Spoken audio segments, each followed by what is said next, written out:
What's up, everyone? Welcome to this episode of Major Mixtape. On this show, I have had a few authors on here, and every time there's been an author on, it's because I absolutely love what they've written. And today is definitely no exception, because if you haven't had a chance to read the book Hench yet, you are depriving yourself of pages and pages of absolute fun. And my guest today is the author of Hench, Natalie Zina Walshots. Welcome to the show, Natalie. How are you?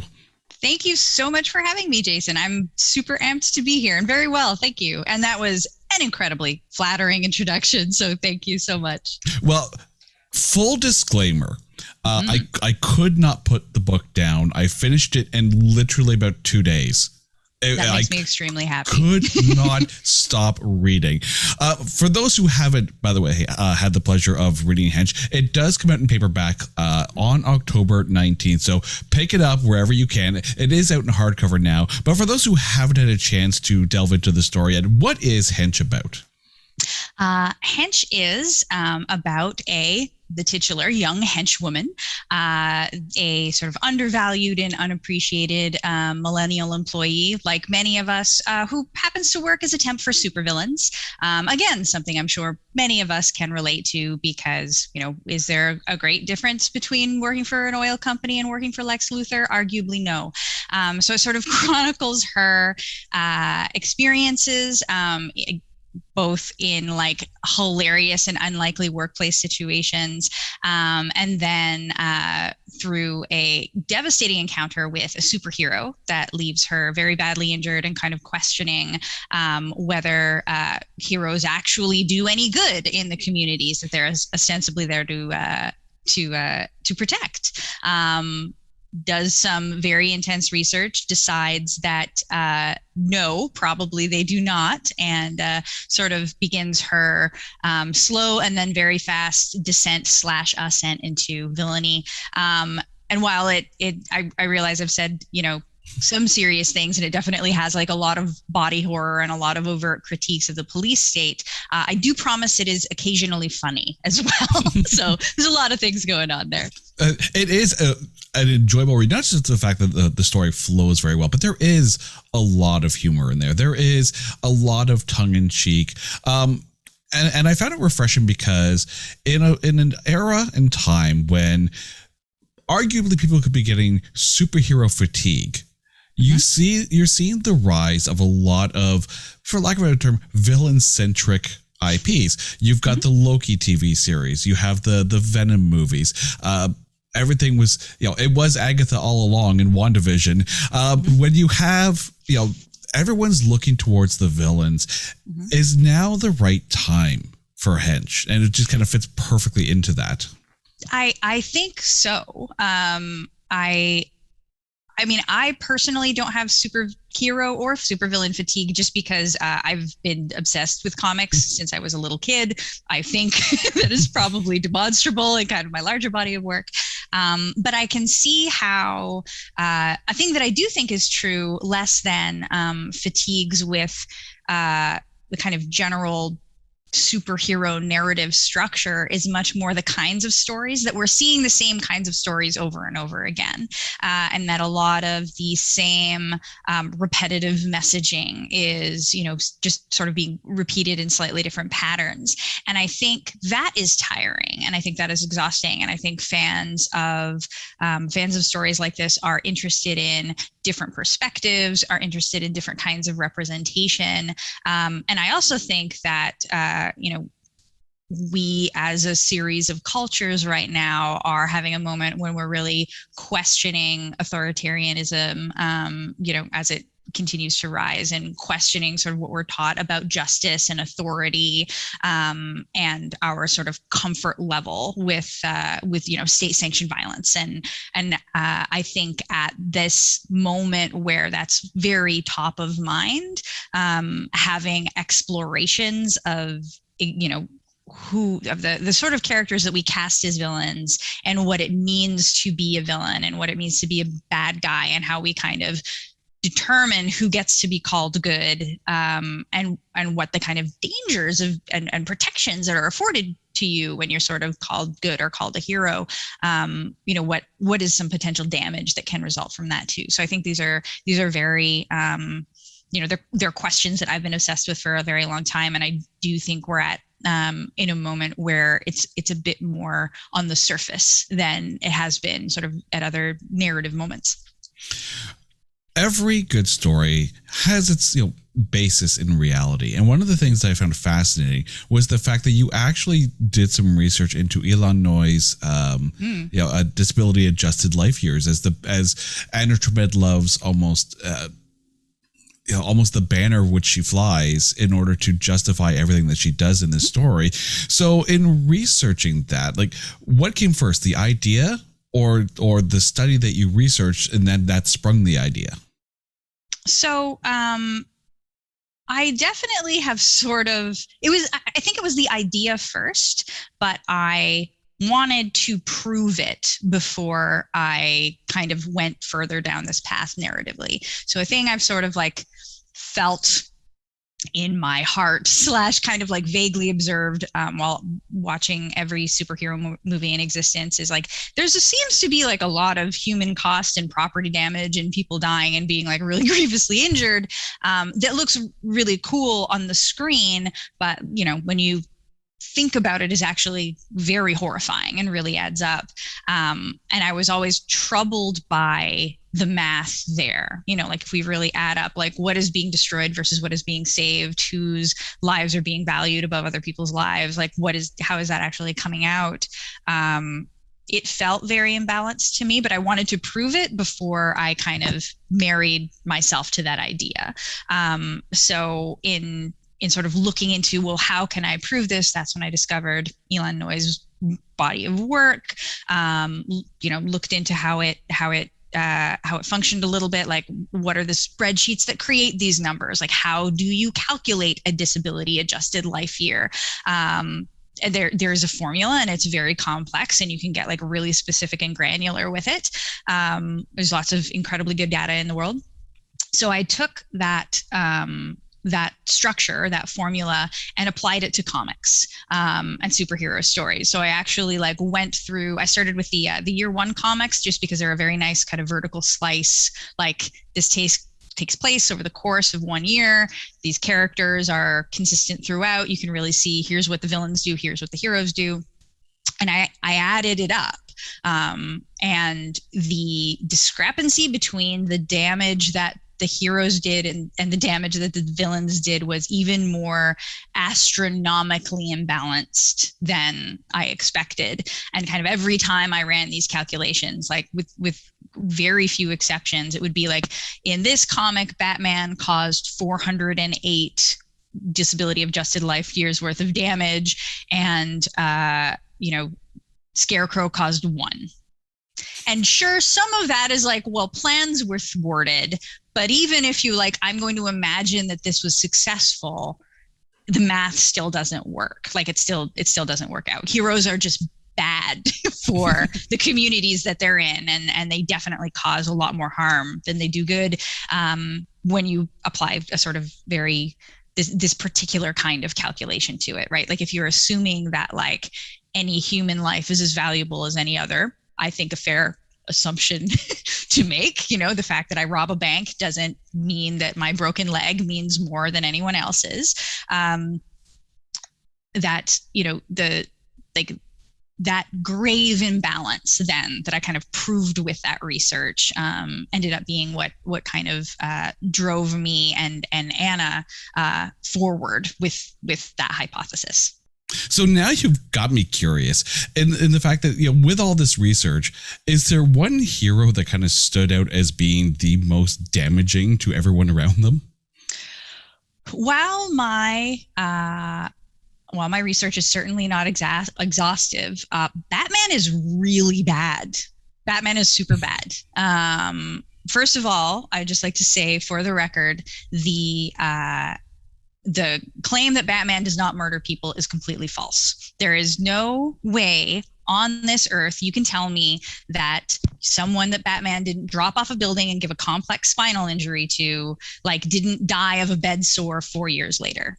right? It like there is just no way it didn't happen, and that's murder, by the way, on you. If you know, it doesn't kind of matter when they die. If you're responsible for their death, that responsibility doesn't just fade away with time. So that's, you know, impossible. There's also just no way to kind of predict the severity of injury and the kind of particular results on one human body. So there's no way that Batman didn't like punch someone wrong and they didn't just die. Just, it happened for sure. Not possible.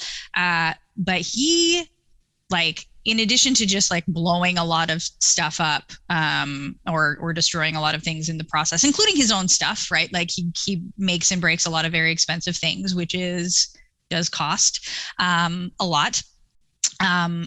Like his violence is relatively indiscriminate for a hero, especially considering how, like, allegedly very rigidly he adheres to a moral code. You know, we often see Batman, for example, like beat the crap out of an entire room of people who are in no way like involved in whatever he is doing or investigating, to attempt to interrogate them to try and figure out like where one like henchman got away to, right? And they're just like drinking in a bar. They're not like, they're just there. They might have seen a guy, they, you know, who knows? And that's kind of considered in his ethos like very acceptable collateral damage. So the number that I pulled out, like 408 versus 1 disability adjusted life years, is real. Like that is one of your like one comics. That is the representation. That's the calculation I ran. It's one of the most egregious differences, but Superman's also pretty bad too. I think he tries harder, but the scale tends to be bigger, right? So a lot of big damage as opposed to sort of one-on-one individual violence. If the saying that the best villains are the ones who think they're right holds true, yeah, there was something about Anna Chomedlov in this, in that, you know, yes, you know, obviously she's looking at, you know, righting wrongs in her own mind that were wrong to her by the superheroes in the book, but to the same token as well, she's also a very, you know, take aside what she does for a living, you know, her feelings towards her best friend June, like you know, the friendship that she develops with Leviathan and everyone on her crew. You know, if you're just reading this and take out the fact that, you know, her job is basically, you know, get back at superheroes, she's really is a good person. So thank you. In the actual, I say on behalf of her, in the actual pantheon of supervillains, is this one of those things where, yeah, the villain's actually right, which makes them a better villain, even though the villain's kind of the hero when you take a look at the grand scheme of it? I mean, I think Anna is deeply flawed, but she definitely has good qualities, right? Like she cares very deeply. She's pretty funny. She's has a very discerning kind of cleverness to her. You know, she might screw it up sometimes, but she is very loyal when she does form a bond with somebody. She has lots of really, really good qualities. She also is very stubborn, can be very oblivious to the potential harm that she's causing to people around her. Because she kind of runs the calculations that she does, she sort of is willing to put feelings or even her kind of better judgment aside if the math works, and that doesn't always, like, there can be some kind of some internal friction there for her. There can be a bit of a disconnect. So she certainly is, I like her a lot. I think she is a complicated and deeply flawed person. There are a lot of points upon that I agree with her on. There are certainly, and I hope that there are points that other people agree with her on, but I'm not totally comfortable saying that she's good. And I like being not comfortable saying that she's good. You know, the journey that she goes on over the course of Hench, without being spoilery as much as I can, is hard to follow her on, and harder for some people than others, right? Depending on your kind of like internal moral calibration, which is definitely not a diss one way or the other. But some readers can sort of like go with her right to the end and sympathize the whole way, and some kind of reach a point where they can't anymore, like and that happens earlier for some folks and later. And I think that all of that can kind of be true and hang together at the same time. But she absolutely believes that she is doing the best that she can and is doing the most right thing that she can, which is she is willing to do damage if it ultimately means the balance sheet is better at the end. If the sort of like, the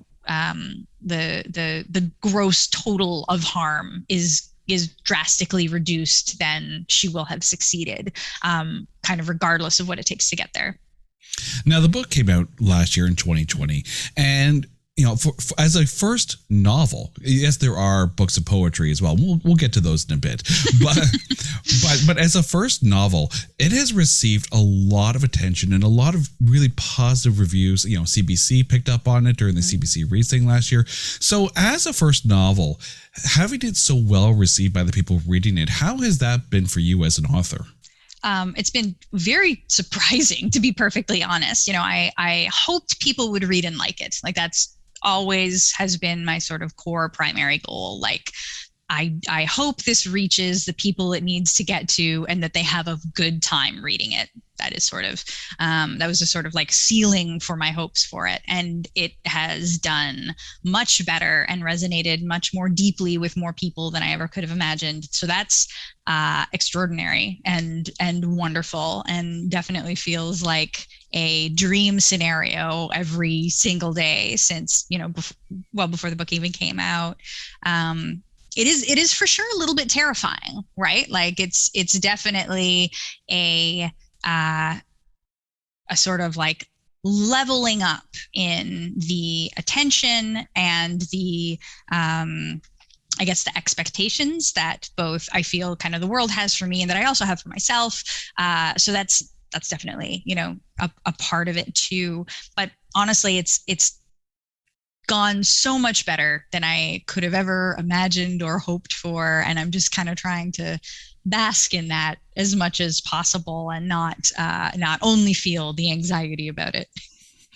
Now, I mentioned that there were two other books of poetry that came out before this: Thumb Screws and Doom Love Poems for Supervillains. I do a little bit of research here and there. So obviously Hench is the natural evolution, from Doom Love Poems for Supervillains. But what is it about writing in that superhero, supervillain milieu that draws you towards it? I'll go with for a poetic perspective, because we all have mistakes in our youth, and I definitely wrote a lot more poetry then. But what drew me is honestly the vocabulary. First of all, like superhero / supervillain vocabulary is extraordinary and deep and rich, and you get to mine things like obscure terms for nuclear decay, and there's just extraordinary language that kind of describes superpowers, and even the like onomatopoeia of comics is wonderful, right? Like the sound effect bubbles and what is written, like every like biff and pop and pow and all of the like wonderful juicy like violent sounds that end up coming out in comics, I think are wondrous. So just from a purely linguistic like lexicon, I guess, perspective, super rich, really fun. I really enjoy that. They're also very archetypal, right? They're like, what are superheroes and supervillains, but big ideas walking around as if they were people, right? They're all the heroes and villains are kind of like the embodiment of ideas. In an almost like medieval, like fairy queen kind of way. Like there's definitely an unwritten PhD thesis where I'm just like, all superheroes are just the fairy queen, a novel by me. But I do kind of believe that we end up like distilling ideas into people, and that's kind of how you get a hero or a villain. And that's really fun. That's really fun to do, because you get to kind of pit someone's humanity against their ideology in really complicated ways, and it makes for very difficult and interesting decisions that people have to make and characters have to make, and I'm into it. Obviously, being as much into comic books and that culture as you are, can you think back to those early days and what drew you into that world? Like, what was your gateway into comic books? I like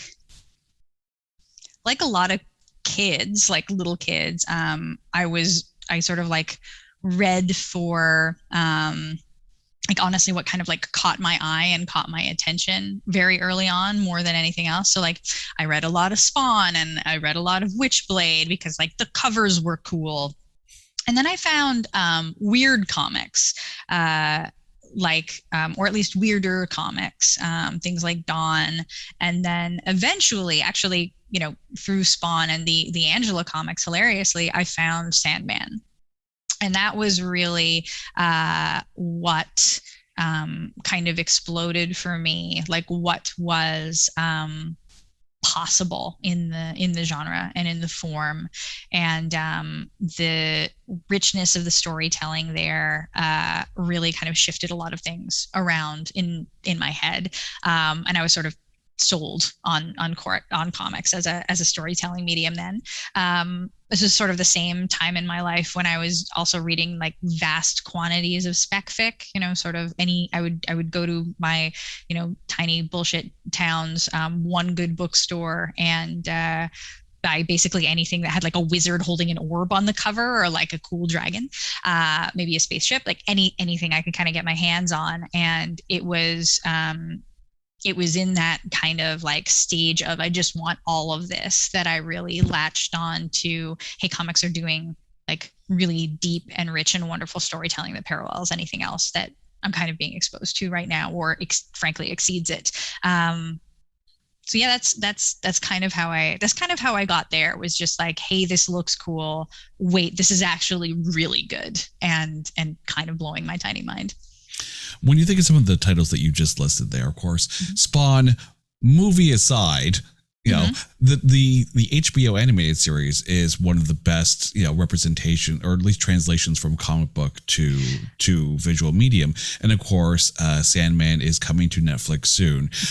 A, how excited are you for that? And B, so amped, like so deeply amped. I cannot even express, but yes. I would also put the Max up there with best animated comic translations, like the MTV did a couple of like some super weird animated series when I was a very young teenager, and the Max by Sam Keith was one of them, and it's a very, very faithful translation of kind of the first 10 book arc, and it's really, really good. Also very, very good. Is there a hope that somewhere down the road Hench will be optioned and turned into a series? And if that happens and you had your choice, who plays Anna? Oh man, this is like, okay, first of all, like I will lose my ever loving mind were that to happen. Like that obviously like ridiculous dream come true scenario, like totally mind blowing. Netflix, if you're watching, I'm ready for you to drive a dump truck of money up to my house. Like my body is ready. I am prepared to sell out. It'll be great. I think that would be great. I think that I'd love to see it as a television show. I think that there's really great TV being made all the time. I think the format would fit really, really well. I think it would be a blast. Casting, like fan casting, is super hard for me. I think fan casting is a weird way to say that, but it's very hard for me because in my head they're fully formed people, right? So Anna is Anna. So that's very, very hard for that's very, very hard for me to translate. That said, I actually think Julia Garner would be amazing. Okay. She's in Ozark. She's also been in a project called The Assistant, which is very like less fun, but definitely has that kind of like messed up office dynamic going on. She's really, really good in it. I think she has like an amazing face and a great voice, and would just be really hilarious, hilarious for it. I also think that Beanie Feldstein is an absolute hoot. She can be seen in What We Do in the Shadows, and again, like embodies a lot of Anna's like extraordinary sense of humor and just like being a cool, weird person. I think she did inhabit the role super, super well. But it's a hard question for me to answer because again, like it's so like fully formed in my head. It's difficult to imagine anyone else being them than who they are. Which is why I assume casting directors exist, right? And it's like, please, someone good at this, do it instead of me. Well, here's hoping that we actually get to have this conversation of, is it cast properly somewhere down the road when, if it does get optioned. But the nice thing about this is that, it's writing the novel also, for you also has its roots as far as where you've come from. And there's a lot of music journalism in your background. Of course, we're a music podcast, and if you take a look back, there was the Medalist Maximus. You did some stuff with Banger TV as well. There was the Girls Don't Like Metal blog that was out there. So how did you transition, or at least how did you start in music journalism? And then how did that transition into, comic book fiction? Awesome question.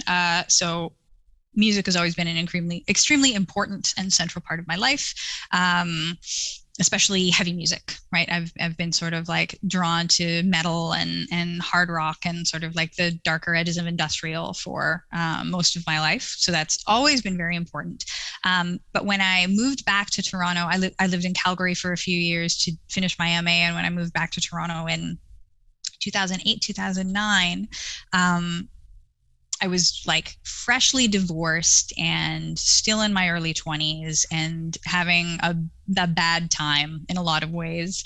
And I started going to a lot of metal shows, and the just physical release and joy and catharsis of being somewhere like super loud where a whole bunch of people just wanted to like joyfully beat the crap out of each other was wonderful and exactly what I needed at that moment in my life. So I started going to a lot of shows. I started to, because Twitter was new, like live tweet those shows and those experiences. And there's a metal website called Hellbound that in sort of for like Christmas 2009 had a 50 CD giveaway that I won. The first nice thing to happen to me in a while. And I asked them if they would like postcard reviews of all of them as a sort of like thank you gift. And I did them and they took off and people really seemed to like them. So eventually I kept doing them. And then I transitioned to live reviews and, started doing longer pieces of journalism and started doing more and more interviews and kind of accidentally grew a career for myself out of something that I loved. And it was the first like job / career I had that was, I am doing a thing that I love and I am somehow managing to survive doing this. And that was really important and sort of, rad as hell for me as a human being. And I think very important to my sort of like growth and development as a person. And it was in the sort of like midst of that I wrote the very first words that would become Hench, because I had a lot of ideas about comic books and I felt really strongly about a lot of things, and I also had a lot of ideas about how I had been treated as a human person and how I was surrounded by brilliant, hilarious, talented geniuses who were all working the same shitty jobs that I was and just consumed by how grotesquely unfair that was, that like all of my friends should be famous and comfortable or at least appreciated and comfortable and like have lives full of joy, and instead we're all in these very very similar but yet individual terrible situations, and so processing a lot of that ended up gradually resolving itself into Hench. Now, when it comes to writing, and of course there's Hench, but this isn't really the first villain you've built a world around. And I have to bring up Terrarium. Oh my goodness. Yes, absolutely. Because you've done quite a bit of work on video games. You know, I'm listening here, Gift from Mother, the oldest game. So You've Been Fridged, which I think is a fascinating title, given like the fridging concept that's, so prevalent, of course, out there. So what is it about the video games as well? And the fact that these are, very much, for the most part, I mean, Terrarium, yes, it's a bit more, platformer-esque, if you will, but a lot of them are text-based games that kind of harken back to an older day. So how did you get into writing for video games? So like a lot of things, I didn't think it was something I would actually do professionally at all. But there's an organization that's based in Toronto currently called DMG, which is formerly Dames Making Games, which is a space for people of all kinds of marginalized identities to make games and find support. And it's an organization I now sit on the board of. It was a long time ago an organization that I went to for help and community, and because I thought video games were really cool and were another thing that I've sort of like played since I was a little kid, and thought maybe it's not impossible. I could learn how to make this or some part of it. So I took in 2013, I did their long program, which is like a 6-week game intensive game making intensive course, and wrote a very bad, mostly non-functional game about a ghost haunting a house. And I kind of kept doing it after that. I made weird little text games, mostly horror based. I started getting some small contracts to do dialogue in other people's games. I started making, writing scripts for other folks' games. I did some horror game scripts for a creator named Maxwell Lander, who I frequently collaborate with, and some slightly bigger stuff. I'm actually working on a game right now with Peculiar Path called the Aurora Report, which is like a near future solar punk, like post-apocalyptic but not dark kind of situation. It takes place on a man-made island. I'm very excited about that. The thing I like about games is that you don't have to make all of the choices. You can kind of present the building blocks of choices and let a player put them together. You give them options. So when you're writing a novel, like, I eventually have to choose what happens, right? I'm like, so here are the 5 things that could result from the scenario. Well, what actually does? And eventually I have to pick, right? I have to make that choice.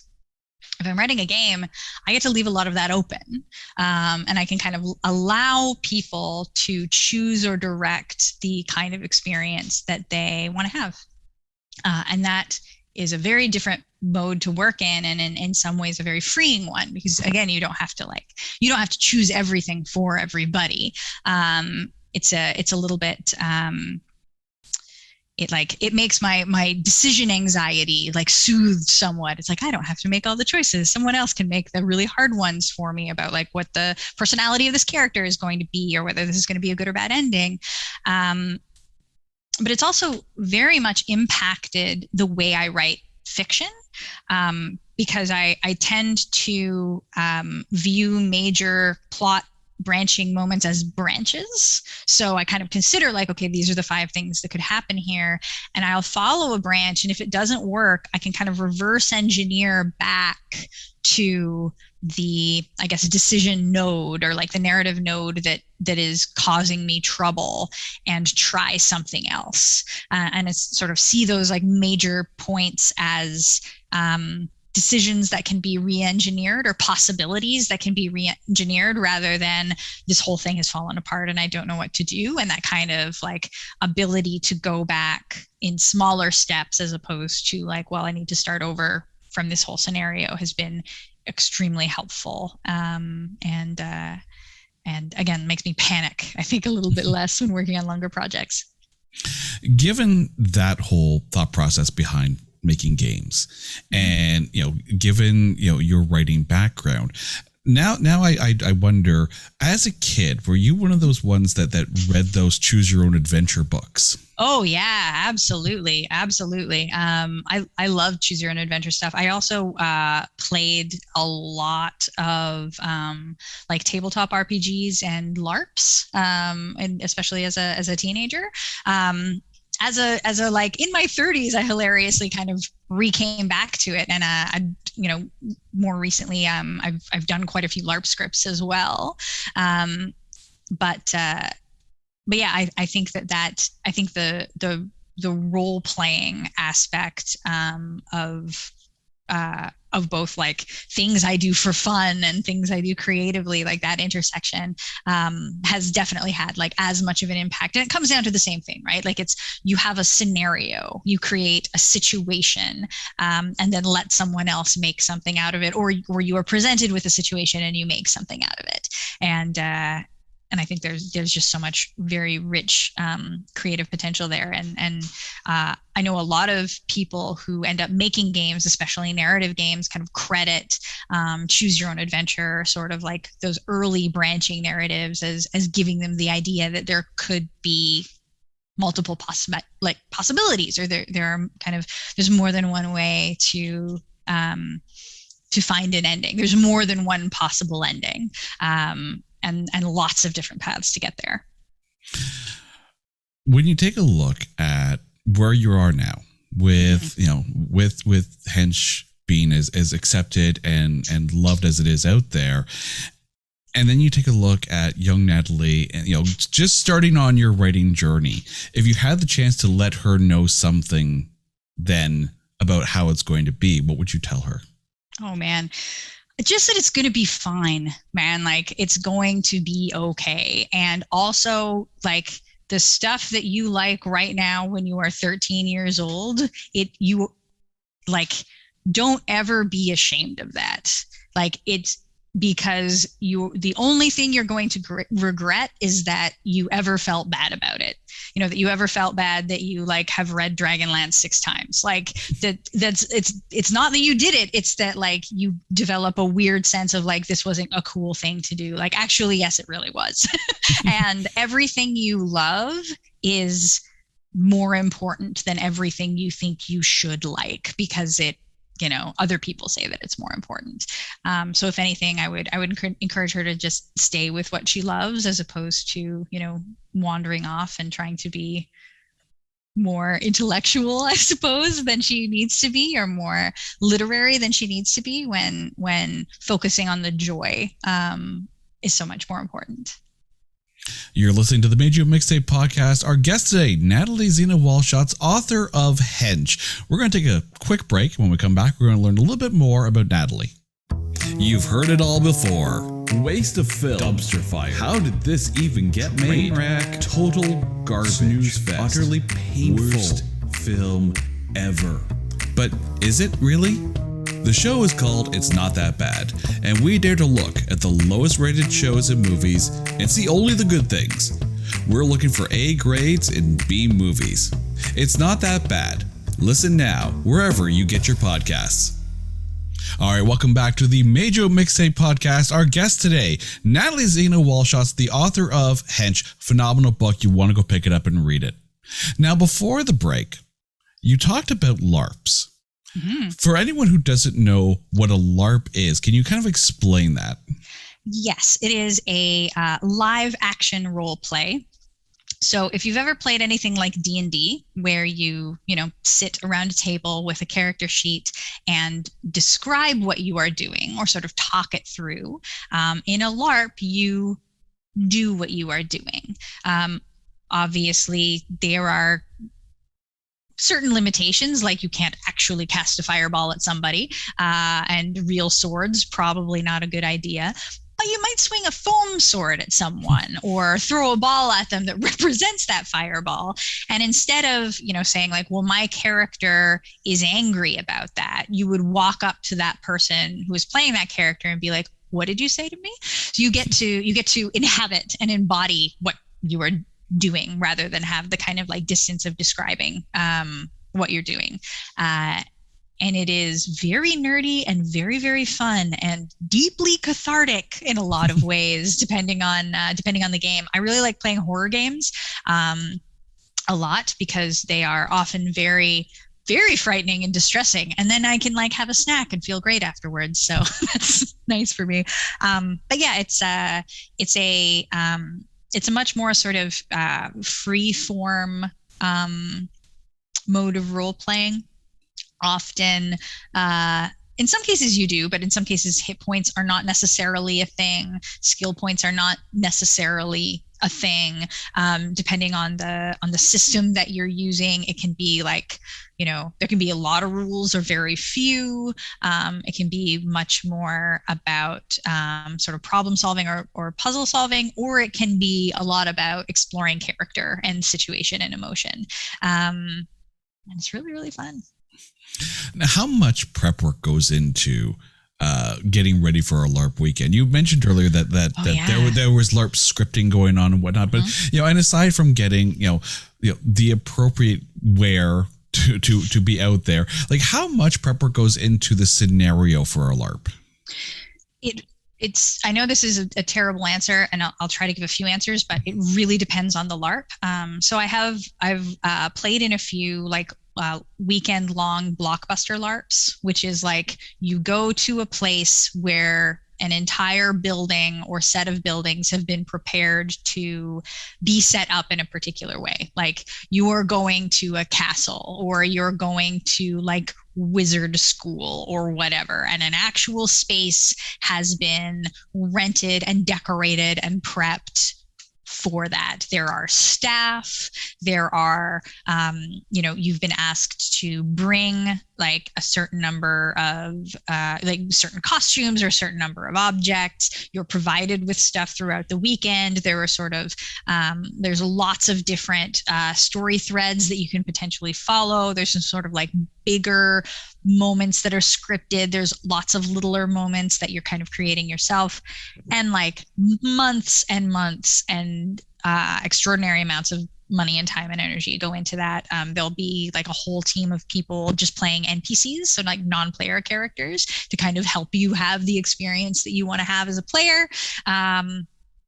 It's great. It's super fun, but I have never like run one or been on staff for something that big, but it is a extraordinary amount of work.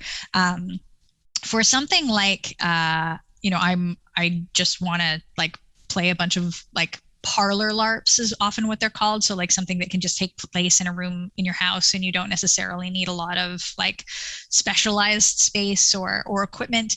Prep can be pretty minimal, right? Like, maybe you want to print off some character sheets or some small things. Maybe you want to have a few objects that are significant. Maybe you want to have like ID cards, whatever, depending on what you're doing. But the prep can be very, very minimal. It's mostly then about the individual, like one-on-one person interaction in that scenario. So yeah, there's a really wide gamut that it can run. Now, when it comes to being at a LARP, there's obviously a community feel to it, because you are amongst a group of, very like-minded individuals who are all there for the same reason. And it's a very accepting community, because you're all the same mindset. This is all good and we're fun. all here pretending to be vampires, right? So there's a certain barrier of entry that's been overcome. Mm-hmm. But when you're at a LARP, being a writer, how much, during the weekend or however long the LARP is, how much of that are you sitting there going, well, this would work well for another novel? Oh, that's really interesting. Not very much at the time. It's a very different kind of headspace for me. I do a lot of work to be very present in character. So the sort of normal stuff my brain does is sort of like not necessarily activated. And I'm much more concerned about like what is this character trying to accomplish? Who are they? What are they feeling and experiencing? How can I sort of give them, and through them, me, the best possible experience here? So I'm doing less of that kind of like constant note taking. That said, it would be impossible for those experiences to not like enter into my creative bloodstream and trickle into what's happening, because they do tend to be transformative. Like, this can sound really corny, but like, there's a really incredible thing that happens when you've been inhabiting a story for 3 days. Like, you do incredibly intense bonding with some of the other people and their characters. There's a lot of emergent gameplay, so you might like totally not have intended for a thing to happen, but then it does, and you end up playing like a pivotal role in someone else's story. Like, kind of both everyone and no one is a main character, so you get to intersect with all these different narratives in ways that you wouldn't necessarily be expecting, and all of that is incredibly beautiful and valuable, and kind of goes into the general compost of what I make stuff out of. But it's less about like, oh, this line is good, and more like, wow, that really made me feel a thing. What was going on there? I'm going to dissect that a bit and see what I can take from it later. When you consider all that you do, and that there's writing, there is journalism, there is video game creation. You had for a bit Golden Spruce Entertainment, which was doing bios and EPKs for different bands. There was the LARPs, the scripting and preparation. So there is a lot where you are constantly mentally creating. Mm-hmm. Do you find it hard sometimes to take a moment and just turn it off and relax? And yes. and when it's time for that to come around, how do you turn it off and just chill? I feel very personally attacked right now. Great question. I'm still figuring that out, and if you have any ideas, I would love to hear them. I try and I'm not very good at turning my brain off. I often feel like before I say this, I kind of know how it's going to sound, but I often feel internally like I am a very lazy person who doesn't do or accomplish anything. That's sort of my like internal critic voice. So whenever I hear anybody kind of talk about like, these are the things that you do, there are actually a lot of them, it feels kind of weird. And there is a moment of disconnect where it's like, there is actually a lot there. Maybe I need to. So I think processing that I can relax is often a very important part of that process. Like, it is okay if you just play a video game for several hours for the rest of this evening or whatever, and that is fine. I do play a lot of video games. I do still read a lot. That's very sort of like grounding and rejuvenating for me. But I do have to do a surprising amount of work to kind of deactivate and turn off my brain. Things that are like transcendent or like, I don't know, complicated experiences can be very helpful. I really like horror movies, for example. Like, I really, really like horror movies. And part of it is because I get really tense and scared, and then I can relax afterwards. I tend to sleep really, really well. Like, perhaps unexpectedly, but I tend to sleep really, really well after I've watched a horror movie, because I've gotten all the anxiety chemicals out of my body, and I can now just relax. To anybody who's read like any of my work, it's probably also not surprising that I am a masochist. So sometimes just consensually getting the crap beaten out of you, extremely helpful, and really does like turn off my brain and calm me down in a way that very few other things can. But it's hard, and it's a process, and it's definitely, a thing that every therapist I've ever seen has kind of given me some crap about, and is a constant kind of bit of work to, figure out what a balance is, right? Like what is a healthy amount of work to be doing, or at least a healthy amount of like process to be engaging in, right? Because it's not like I'm sitting at I'm not like making words 12 or 14 hours a day every day. That is, I think, mostly impossible.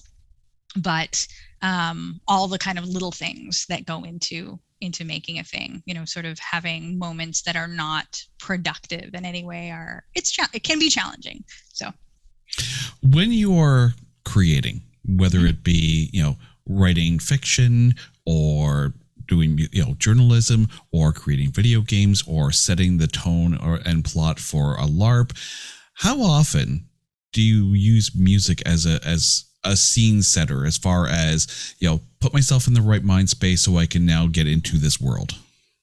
A lot. I don't listen to music with lyrics I can understand while I am actually writing, because I find that is just difficult to process. So it has to be either without vocals, or distorted vocals are really, really great for this. So like I listen to a lot of like black metal and tech death while working, or just stuff without lyrics, because that helps me focus as opposed to being distracting. But when it comes to like all the kind of non-writing work, the sort of like taking a long walk and trying to figure out a plot point, or doing research or anything like that, music is definitely a central part of that process, and is a like finding the soundtrack to a character or to a scene. It's less about like, oh, I know what this specific song is, and more like, okay, this is what it sounds like this is the mood that I'm trying to touch on when I'm doing this. How does this make me feel, and how can I use words to kind of build a similar thing? You realize, of course, that brings us to the penultimate question of the podcast. So if you, Natalie Zina Walshots, had to introduce yourself to a total stranger, but instead of saying, "Hi, I'm Natalie, here's my book, Hench, you want to read it, it's fun," you hand them a mixtape, and on that tape are songs that tell the story of you. What songs are on that tape, and why are those songs there? Okay. I know I said this in advance, but I hate this question because I'm definitely going to leave a ton of very important things off. So now that we've gotten that out of the way, it is impossible for this mixtape not to contain some Carcass. Definitely something from Heartwork, either the titular song or something like this Mortal Coil, like very, very important. I'm a huge Devin Townsend fan, so either something hilarious from Ziltoid the Omniscient, or something from like the earlier Strapping Young Lad days. So, Polyphony or Bring on the Young, or really anything from the New Black would be great. I would be remiss to teenaged me if I did not include like probably like Duende by Delirium, and maybe like some Our Lady Peace, some like Canadian radio station, like late 90s, very early 2000s, like alternative rock needs to be on there. I'm a huge sucker for like anything in the folk metal, power metal kind of milieu.